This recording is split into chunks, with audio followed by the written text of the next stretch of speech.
పాత నగరంలో ఒక విడిచిపెట్టిన ఆసుపత్రి ఉంది. అనేక సంవత్సరాలుగా స్థానికులు ఈ ఆసుపత్రి దగ్గరకు రావడానికి భయపడుతుంటారు. అది ఎంతో చీకటిగానే ఉందని వాళ్లు నమ్ముతారు. ఒకరోజు రవి మరియు అతని స్నేహితులు ఆసుపత్రి రహస్యాలను తెలుసుకోవాలని నిర్ణయించారు. రాత్రి సమయంలో వారు ఆసుపత్రి లోపలికి వెళ్లారు. చీకటి గదులు, పాత వైద్య పరికరాలు మరియు పెచ్చులూడిన గోడలు చూసి వాళ్లు భయపడ్డారు. అంతేకాకుండా అక్కడ కొందరు భయానక శబ్దాలు వినిపించాయి.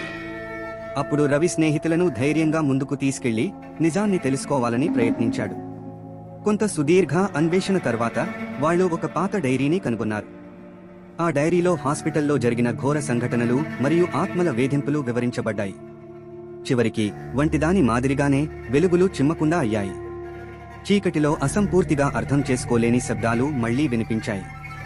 రవి మరియు అతని స్నేహితులు ఆ నిస్సహాయ పరిస్థితిలో బయలుదేరి ఆసుపత్రి నుండి బయటపడ్డారు.